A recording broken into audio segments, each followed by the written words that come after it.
자, 오늘 우리가 읽은 본문에서 가장 많은 이 언어, 가장 많이 등장한 단어가 하나 있죠. 뭘까요? 요한복음에 자주 등장하는 단어는 사랑입니다. 자, 사랑이 뭘까 하는 것은 많은 이들의 질문이었습니다. 또 철학이나 또는 시를 통해서, 문학을 통해서, 또 요즘에 영화와 같은 매스미디어를 통해서 사랑에 대한 여러 이야기를 우리가 하곤 하죠.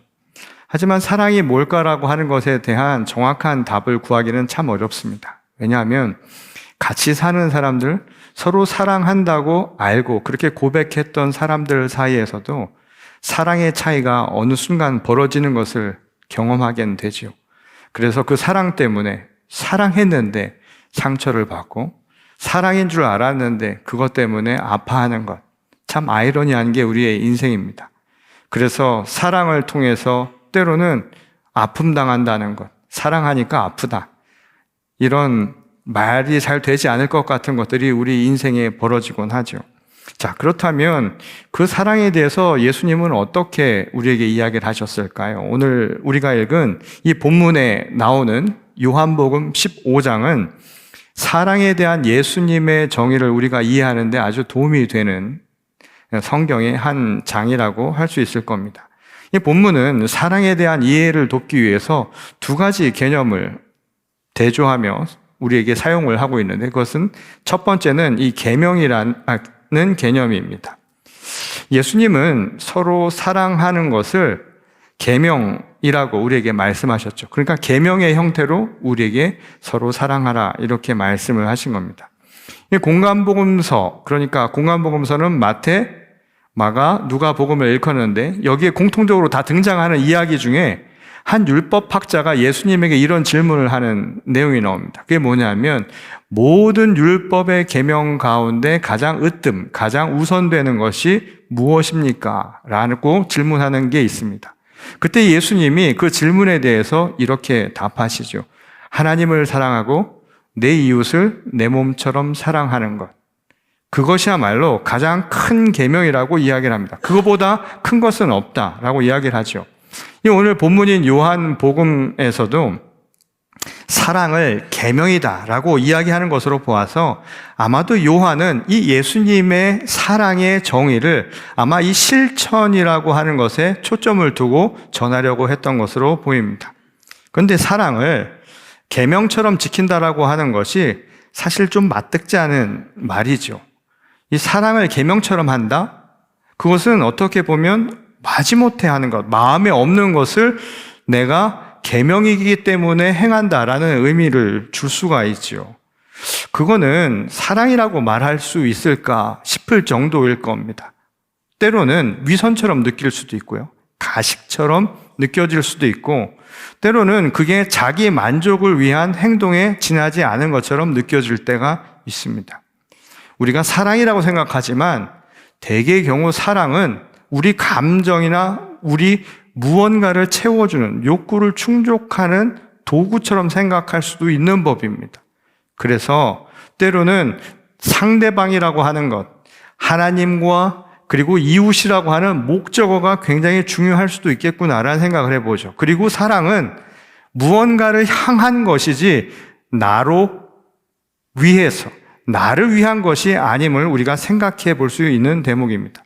사실 예수님이 포도나무의 비유를 하시면서 사랑에 대해서 아주 여러 번 반복하신 까닭은 실제로는 당시 신앙 공동체의 상황과 아주 밀접한 연관이 있다는 것을 우리가 추측해 볼 수 있습니다. 예수님은 믿는 자들을 포도나무의 가지로 비유를 하셨죠. 그러니까 포도나무인 그리스도 안에 머물러 있으라고 그 이야기를 하신 거예요.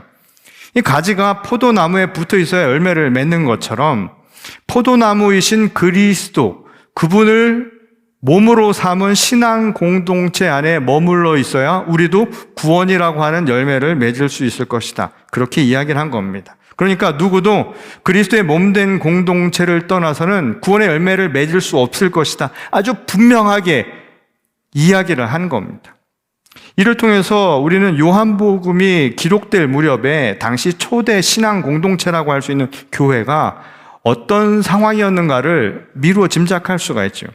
이 당시 예수 그리스도를 따르던 기독교인들, 그리스도인들, 교회, 신앙 공동체는 유대 사회에서는 소외된 존재들입니다. 그러니까 유대적 세계관에서는 스스로도 거부했지만 그쪽으로부터로도 배제가 되어 있는 존재였죠. 그 결과 공동체라고 하는 것을 유지하기가 굉장히 어려웠을 거예요. 이 외부적인 압력, 환경도 좋지 않았지만 내부적으로도 이 결속력이 약화되면서 어려움을 겪고 있었던 겁니다. 특히 당시 주변의 환경들이 그들을 충분히 유혹하고도 남을 만큼 아주 번영하고 그럴싸한 모습이었기 때문이죠. 그러니까 사람들이 어떻게든 신앙 공동체에서 흩어지지 않고 그 안에 머물러 있을 수 있도록 결속력을 강화시킬 수 있는 그 무언가를 제시해 주는 것.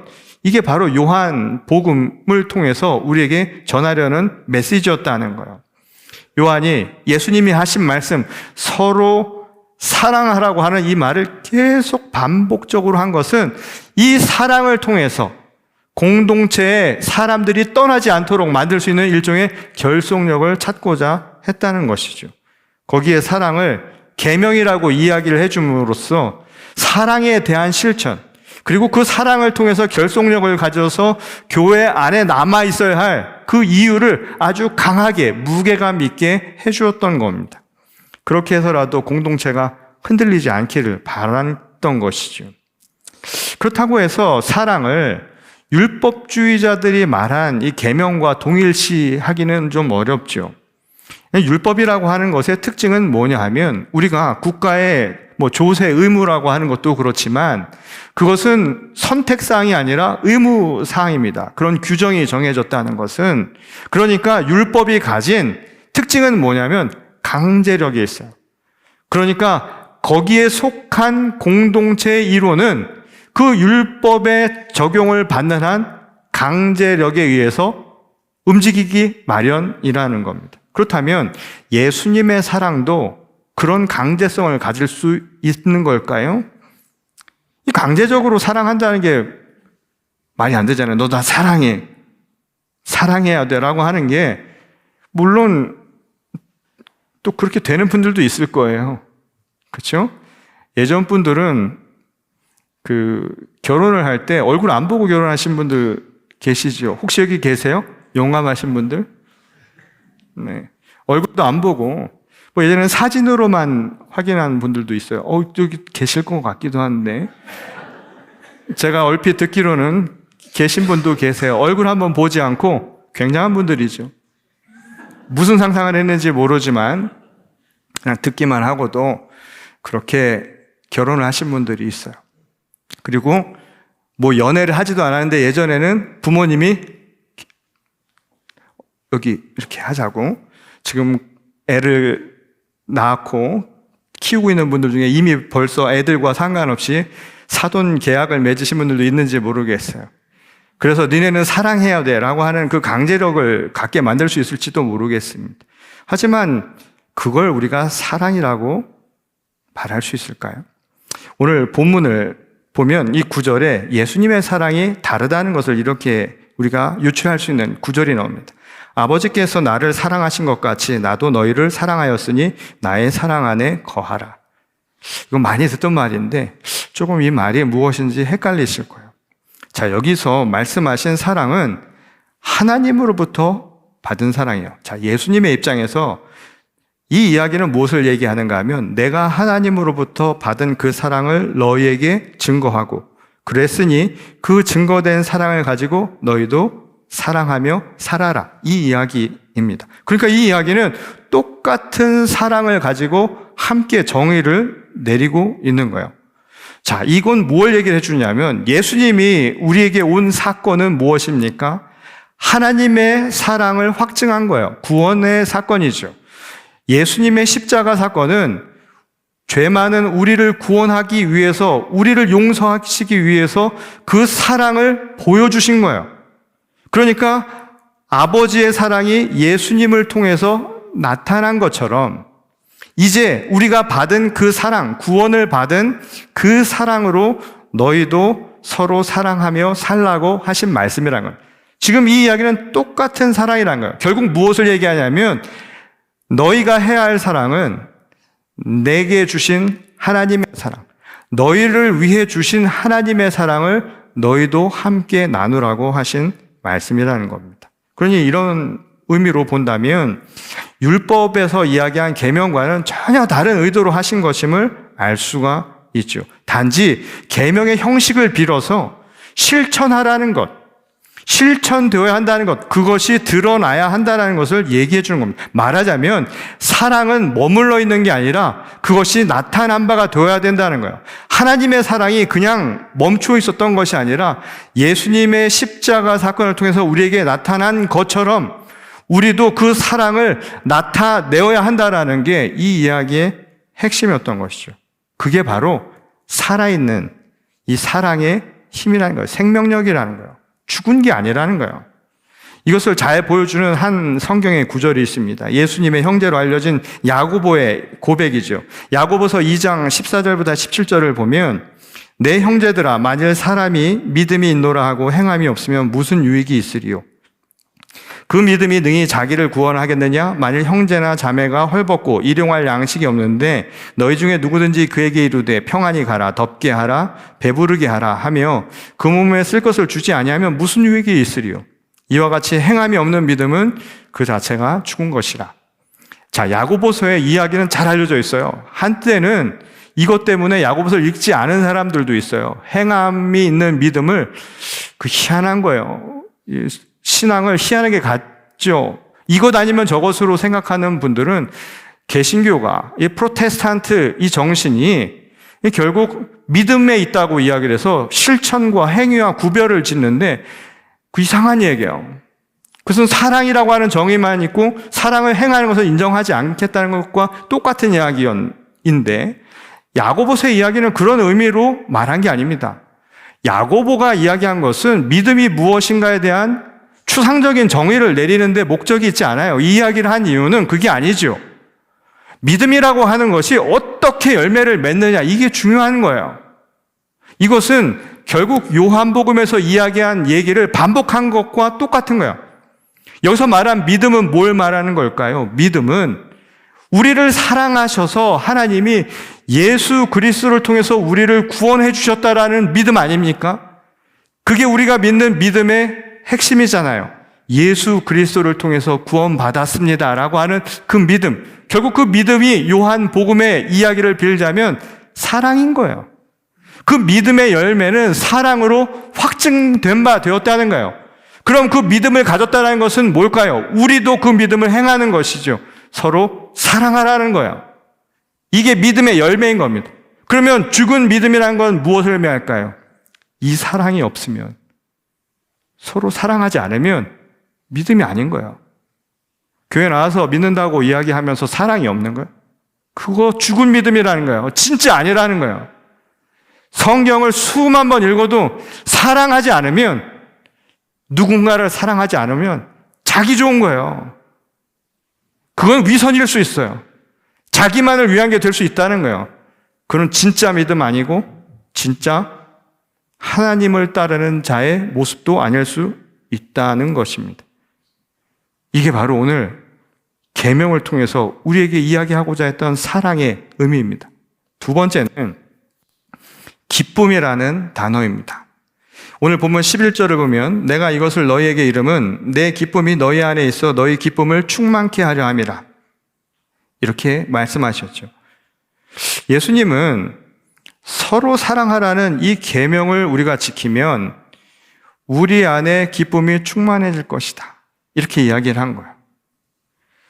그러니까 이 말을 다시 바꾸면 주님이 우리를 사랑하신 것처럼, 그래서 우리가 충만해졌잖아요. 그 구원을 통해서 우리가 충만해진 거예요. 그 말은 뭐냐면 우리가 왜 기쁨이 충만했냐면 구원의 기쁨이기 때문인 거예요. 구원의 기쁨은 영원한 거예요. 영원하다는 말은 시간만으로 생각하지 마시고 그 말은 완전하다는 거예요. 그래서 충만한 거예요. 완벽하다라는 이야기를 한 겁니다. 구원이 우리를 완전하게 만들었다는 거예요. 그것이야말로 우리를 기쁘게 하는 근원이라는 겁니다. 그러니 그 기쁨을 받은 자들이 무엇을 해야 되냐면 서로에게 그 사랑을 나누어서, 그 기쁨의 소식을 나누어서 서로의 삶을 복되게 만드는 것. 충만하게 만드는 것. 그게 바로 기쁨의 핵심이고 그 기쁨을 통해서 드러난 사랑의 열매라고 말하는 거예요. 이 이야기를 왜 했을까요? 기쁨은 하나님으로부터만 온다는 거예요. 진짜는. 이 이야기를 한 이유는 무엇이겠습니까? 당시 요한 공동체가 세상이 힘들고 세상 속에 유혹이 많으니까 자꾸만 사람들이 기쁨을 다른 곳에서 찾으려고 하니까 밖에서 찾지 말라는 거예요. 기쁨은 오직 우리 안에, 신앙 공동체 안에서 찾아야 한다는 겁니다. 하나님의 사랑 안에서 기쁨을 찾으라는 거예요. 이거는 이렇게 한번 비유를 해볼 수 있을 것 같아요. 마치 우물에서 물을 길러내는 것을 한번 상상을 해보십시오. 여기 작은 잔이 있다고 생각을 해보십시오. 이 작은 잔에 물을 담아서 제가 마셔버리면 그만큼 없어져 버린 거예요. 소모되는 거예요. 그런데 그 물을 마시면 제가 잠시 갈증을 잊겠죠. 저를 만족시키겠죠. 잠시 기쁘겠죠. 이게 세상의 기쁨이라면 오늘 이야기한 하나님의 사랑, 그 사랑을 함께 나누라고 하신 그 사랑의 모습은 깊은 우물물에서 물을 길어 오르는 것과 같은 겁니다.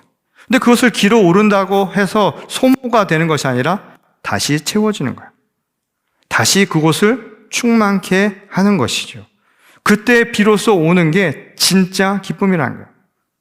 그런데 실제로 우리가 살아가면서 사랑하는 것은 작은 그릇에 물을 담고 그것을 나눠 마시는 것, 소모적인 경향이 있죠. 그럴 수밖에 없어요. 자, 인간이 완벽하게 사랑할 수 있겠습니까? 인간이 한 사람 사랑하기도 어려워요. 그렇잖아요. 자식 키워보신 분들은 아실 거예요. 한 생명을 사랑한다는 거 굉장히 어려운 일이에요. 너무 힘들죠. 저희 딸도 요즘에 아들을 키우는 걸 보니까 힘들어하는 것 같아요. 그래도 기쁜 거야. 자식을 보는 건 기쁜 거겠죠. 기쁘면서도 좋으면서도 힘든 건 힘든 거예요. 요즘에는 그런데 애 보기 힘들다고 말하기도 어려울 것 같다고 제가 생각을 하면 안 되겠죠? 그런데 없는 게 없더라고요. 애들 제품 중에 없는 게 없어요. 이런 거 있으면 좋겠다 싶으면 있어요. 미국엔 없어도 한국엔 반드시 있을 거예요. 어딘가는 존재할 거예요. 그런데 그 아이를 하나 키운다는 게 그런데 쉬운 일이 아니죠. 생각해 보세요. 모두를 사랑하는 거 불가능한 일이에요. 그거는 정치인이나 하는 얘기예요. 연예인이나. 여러분 사랑해요. 영혼이 하나도 안 느껴지지요. 불가능한 거예요. 한 사람을 사랑하는 것도 변함없이 영원히 한다는 것 불가능합니다. 그러니 결국 우리의 사랑이라고 하는 것은 잠시 머무르는 거예요. 잠시 물을 떠서 마시는 것 정도에 지나지 않는 거예요. 그러니까 소모적인 거예요. 소모적이라는 것은 반드시 갈급함이 생기기 마련입니다. 채워야 돼요. 그러니 채워지지 않는 걸 어떻게 해야 되냐요? 나만 채워지지 않는다고 생각을 하면, 나를 채우기 위해서만 살아간다면 아무도 채워지지 않을 거예요. 서로를 채워주려고 하지 않는 한 결코 채워지지 않는 게 바로 인간의 사랑이라는 겁니다. 그래서 인간은 끊임없이 욕망의 노예가 될 수밖에 없는 거예요. 옆에 사람이 있는데도 또 다른 사람을 찾아요. 여기 있는데 또 다른 걸 찾는 게 인간이 가진 한계라는 겁니다. 당시 요한복음이 기록될 시기에 공동체 상황도 똑같았던 걸로 봐요. 사람들이 신앙의 첫사랑을 잃어버리면서 어떤 일이 발생을 했는가? 외부의 압력도 힘들었지만 내면에서 나타나는 약화되어가는 자기의 심령이, 신앙이 점차 약화되면서 힘들어지는 거예요. 왜냐하면 기쁨을 하나님의 완벽한 사랑에서 찾은 게 아니었기 때문에. 당시 로마가 큰 제국을 건설하고 로마 제국의 부흥 속에 사람들이 동화되기 시작하죠. 오늘날 우리가 21세기 현대 과학 문명에 그냥 흡수되어 살아가는 것처럼, 우리가 미국 사회에 미국 정신과 문화 속에 흡수되어서 살아가는 것처럼 여기서 삶의 모든 것들을 찾으려고 하는 거예요. 여기서 기쁨을 찾으려고 한다는 겁니다. 바로 이것을 보고 이야기하는 거예요. 이걸 통해서 점차 와해되어 가고 신앙 공동체가 무너지고 자꾸만 떠나서 바깥에서 기쁨을 찾아가려고 하는 이들을 어떻게든지 이 가르침을 통해서 깨닫게 하고 신앙 공동체 안에 머물게 하기 위해서 오늘 이 이야기를 했다는 겁니다. 잠시 반짝할 기쁨을 추구하는 게 아니라 오늘 영원한 하나님의 사랑, 그 기쁨 안에 머물라는 거예요. 그것만이 우리를 채워줄 수 있다는 거예요. 그리고 그것은 나를 채우는 것. 모두가 바깥에 나가서 나를 채우기 위해서 갈급하잖아요. 나한테 안 맞으면 나가는 거 아니에요? 오늘날 만남이라는 게 다 그런 거 아닙니까? 한번 생각해 보세요. 호불호로 갈리지. 나한테 채워지고 나한테 필요하면 만나고 공동체도 가가지고선 나한테 좋고 내게 필요한 거 그거를 따지지 누가 서로를 채워주는 공동체를 가냐 이 말인 겁니다. 거기서는 결코 찾을 수 없다는 거예요. 잠시 플라시보 효과만 누릴 뿐이라는 거예요. 오늘 우리에게 주시는 말씀입니다. 진짜 사랑은 우리에게 진짜 기쁨으로 온다는 것. 그것은 하나님이 우리를 구원하신 그 사랑의 현장에서 그리고 그 사랑을 오늘 우리들의 삶 속에서 함께 나눌 때 이루어질 수 있는 일이라는 겁니다. 오늘 우리가 성만찬의 예식에 여러분 모두 초대되었습니다. 하나님이 예수 그리스도를 통해서 우리에게 베푸셨던 사랑을 오늘 우리도 이 성만찬의 예식을 통해서 예수님의 몸과 예수님의 보혈을 함께 나눔으로 우리도 그 사랑에 동참하는 것입니다. 오늘 이 성만찬에 여러분 모두를 초대합니다. 그리고 기억하십시오. 우리의 삶은 그 기억입니다. 하나님이 우리를 이처럼 사랑하셨다는 그 사실을 기억하는 것. 그리고 그 기억 속에서 서로의 기억을 사랑으로 채워주는 거야. 오늘 아이들이 즐거웠던 시간을 먼 훗날 기억하는 거야. 엄마 아빠가 나를 사랑해서 내게 이런 것을 주었던 것을 기억하는 것. 그 기억을 언젠가 자기 자식에게 또 물려주겠지요. 이것이 바로 우리가 서로 사랑하는 길이라는 겁니다. 지난 2주 동안 우리 연합감리교회 제너럴 컨퍼런스 총회가 있었습니다. 저는 우리 연회에 대의원으로도 참여를 했지만 우리 한인 총회 전체의 대표자로도 그 자리에 같이 참석을 했습니다. 이 혼란한 논쟁, 여전히 풀리지 않는 그리고 세상의 변화와 또 교회가 성서적 가치를 추구하려는 이 두 개의 큰 힘이 맞서서 지난 40여 년 동안 미국 사회가 끊임없이 갈등 관계에 있었죠. 그런 갈등 관계 속에서 한 가지 아쉬웠던 점은 뭐였냐면 우리 한국인 공동체의 보이스가 생각보다 엄청나게 미비하다라는 것을 깨달았습니다. 우리가 그만큼 정치력도 없고 그만큼 이민 사회에서 뭔가를 제시할 만큼 그런 위치에 서지도 못했다는 것을 뼈저리게 느끼고 왔습니다. 우리는 어쩌면 이민 생활을 하면서 우리 먹고 살고 생존하고 아이들의 번영을 위해서 무엇을 줄 것인가 이야기를 했는지 모르지만 실제로 그 지도력이라고 하는 리더십 바깥에서 우리끼리의 리그를 만들며 산 것은 아닌가라는 생각을 이번에도 하고 왔습니다. 근데 이런 와중에서 이런 현실 속에서 그럼 무엇을 할까요? 우리만 벽에다 대고 소리칩니까? 우리만 우리 길을 갈 거라고 이야기하는 것? 그게 무슨 의미가 있겠습니까? 그래서 플로어에 한번 서지도 못하는 그런 상황에서 저희가 결단을 하나 내렸습니다. 그건 뭐였냐면 이번 총회를 기점으로 저희 연합감리교 교단에 세계 선교부라고 하는 그 부서가 있습니다. 여러분들이 아실지 모르겠지만 연합감리교단은 전 세계적으로는 가장 큰 개신교단입니다. 그리고 미국에는 물론 남침례 교단이 있지만 남침례 교단은 미국에 한정되어 있는 반면에 저희는 이 전 세계적인 교단입니다. 제일 큰 교단이에요.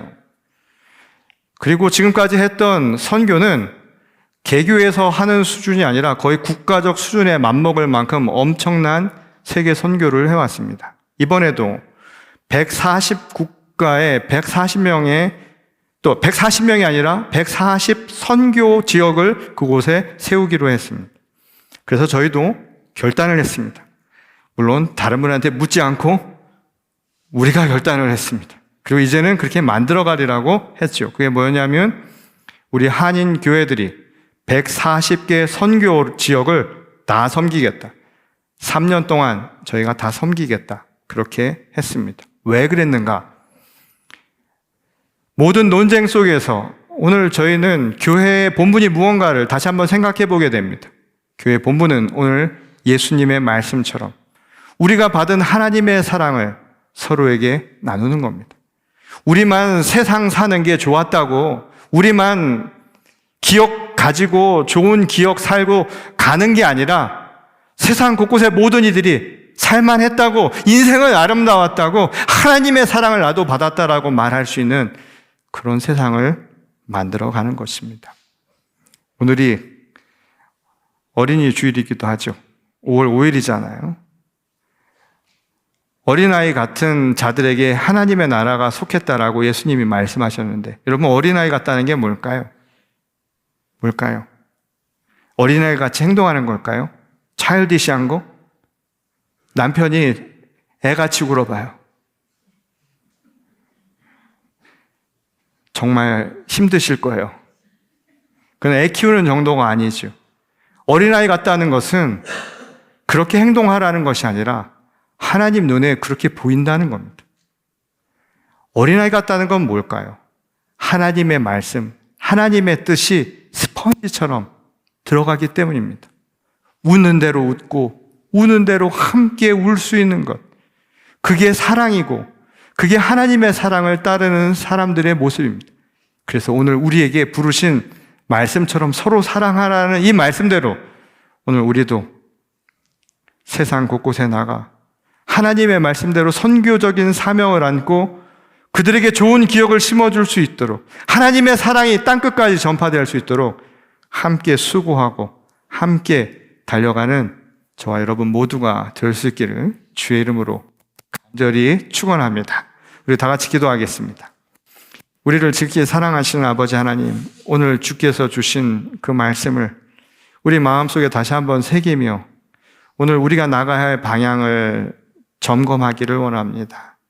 하나님께서 예수 그리스도를 통하여 우리에게 그 지극한 사랑을 구원의 증거로 보여주신 것처럼 이제 그 사랑을 받은 우리도 곳곳에 나가 나를 기억하라는 예수님의 말씀처럼 모든 이들에게 세상의 참된 빛을 기억하게 하고 하나님의 말씀을 기억하도록 돕고 또 굶주린 자, 또 상처받은 자들에게 필요한 것들을 채워줄 수 있는 참 사랑을 실천하는 저희 모두로 삼아 주시옵소서. 이 시간 성만찬의 시기에 더불어 저희를 초대해 주심에 감사를 드립니다. 하나님이 성만찬을 통하여서 예수 그리스도의 말씀을 다시 한번 기억하며 오늘 서로 사랑하라는 주님의 뜻을 우리 삶 속의 열매로 맺어가는 저희 모든 공동체와 우리 성도의 삶이 되게 하시기를 원하며 우리를 지극히 사랑하시고 우리를 구원하신 우리 주 예수 그리스도의 이름으로 기도드렸습니다. 아멘.